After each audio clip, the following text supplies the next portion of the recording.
The first thing they told us about the Varathi was simple. Don't enter their feeding chambers. Ever.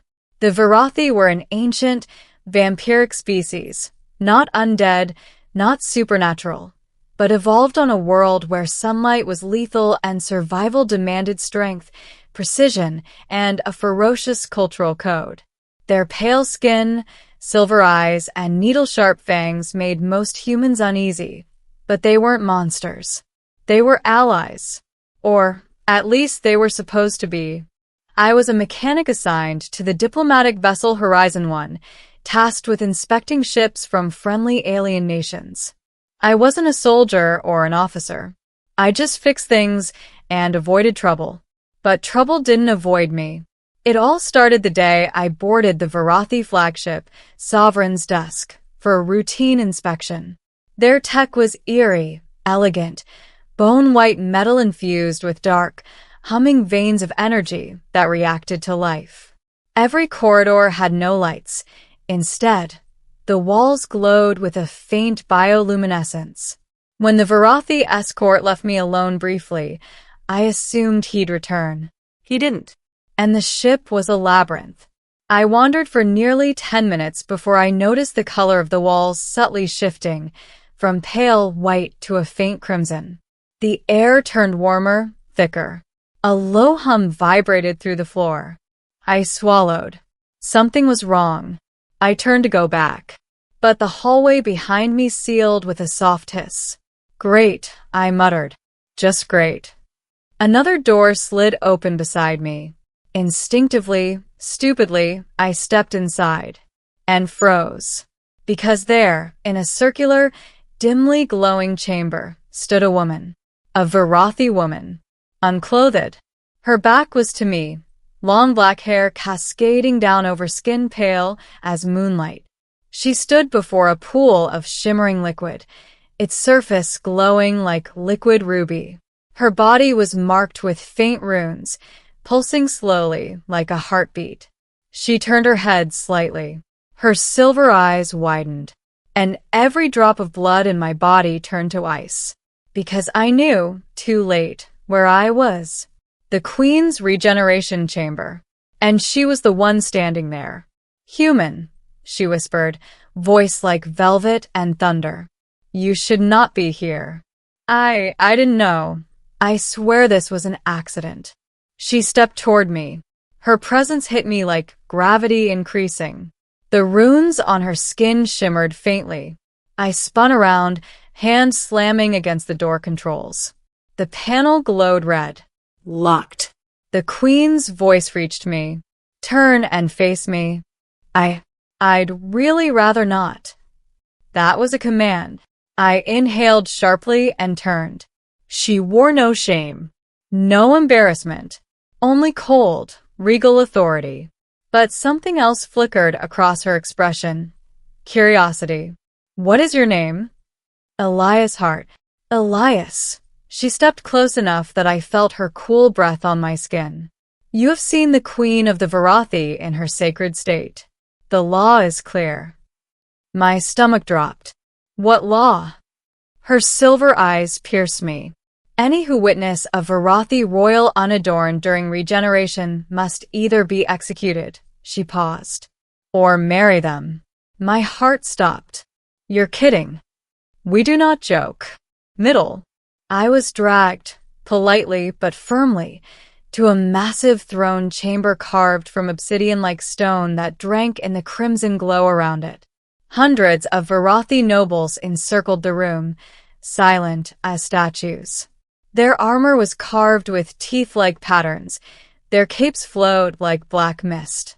At the center sat the Queen, now clothed in layered crimson armor that shimmered like living metal.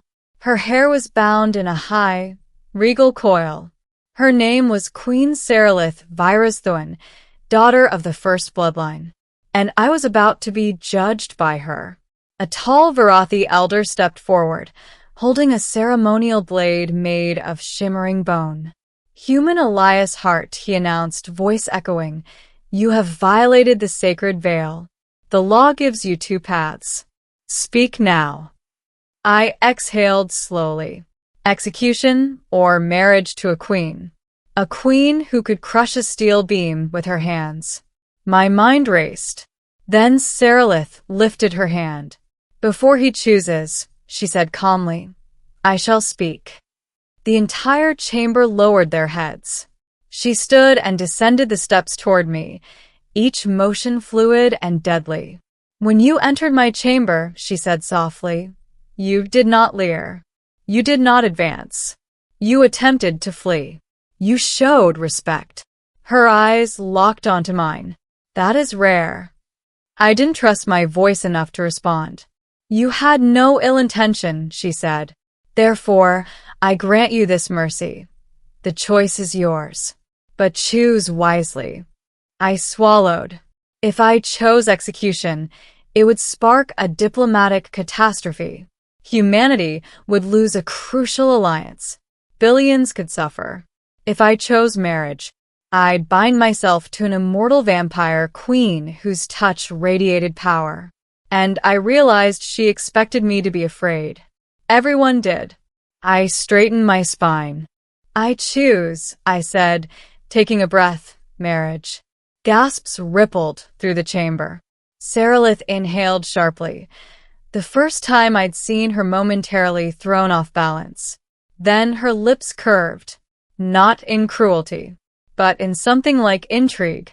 The bonding. Varathi marriage rites weren't simple.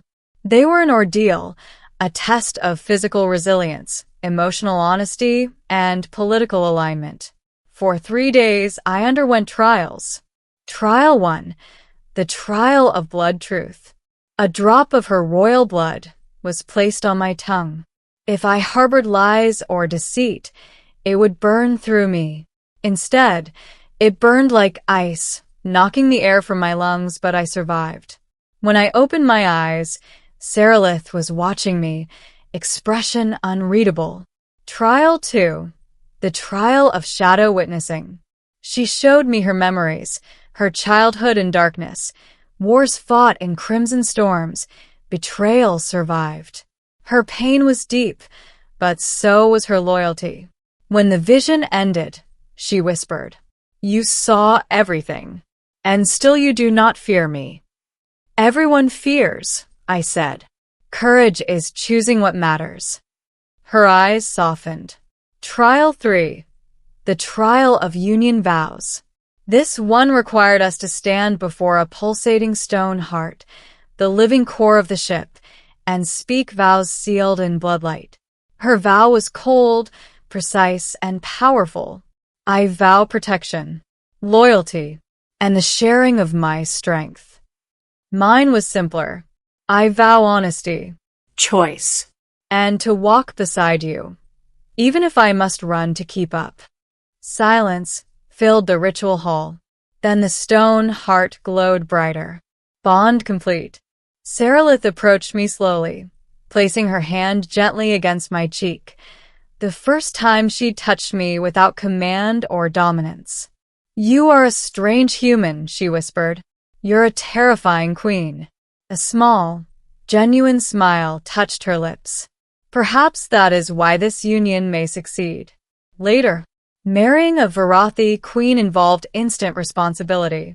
Suddenly, I was royal consort, expected to attend councils, meet nobles, and endure assassination attempts from those who believed a human didn't deserve her. But through it all, Sarilith stood beside me, not as a captor or ruler, but as something else. Something growing. Our conversations grew longer. Her curiosity about humans grew deeper. And slowly, the queen everyone feared began showing me a softer side. One evening, while overlooking the blood-red star her people called home, she spoke quietly. Elias, do you regret your choice? I thought carefully. No, I said honestly. Do you? She turned to me, silver eyes glowing in the darkness. You entered my sacred chamber by accident, yet you stayed by choice. In my people's history, no one has ever chosen that. I reached out and gently touched her hand. She didn't pull away. Ending. The real test came a month later. A rival faction, the Nightless clans, launched a surprise assault on the Varathi capital. Their goal: overthrow Seralith and end her new alliance with humanity. Their leader, Lord Carveth, stormed the throne chamber with a dozen assassins, breaking through the defenses. Seralith stepped in front of me immediately, fangs bared. "You aim for my consort," she growled. Carveth sneered. "A human has no place beside a queen of blood." He lunged. I didn't think. I grabbed a fallen guard's weapon, a crackling energy halberd, and charged forward. One assassin swung at Seralith. I intercepted the blow, the force jolting at my arms. I fought clumsily but desperately, blocking attacks meant for her. Carveth roared. "The human stands in front of you? Pathetic." Seralith's voice thundered. "He stands with me." Together, we fought back, her movements a blur of lethal grace, mine fueled by stubborn determination. When Carveth fell, bleeding and defeated, Seralith turned to me. "You risked your life," she whispered. "For me. You've done the same for me since the moment we met." She stepped closer. Her cold fingers brushed my cheek. "You truly do not fear me," she murmured. "Maybe I should," I admitted. "But I don't." Her silver eyes softened. Then, for the first time, she kissed me. It wasn't a violent claiming like the nobles expected. It was slow, careful, filled with a quiet gratitude she'd never put into words. When she pulled back, the entire room was silent. The nobles knelt. "My queen," the elder said loudly, "your choice is wise. The union is strong." Seralith rested her forehead gently against mine. "You were brought to me by accident," she murmured, "but you remain by choice. Always." Her voice softened into something no one had ever heard from the queen. Then we walked forward together, Elias Hart, consort of the Varathi, my equal. And as the nobles bowed and the crimson lights pulsed around us, I realized something. What had begun as an accident had become the beginning of a legend neither of us planned for, but both of us chose. Together,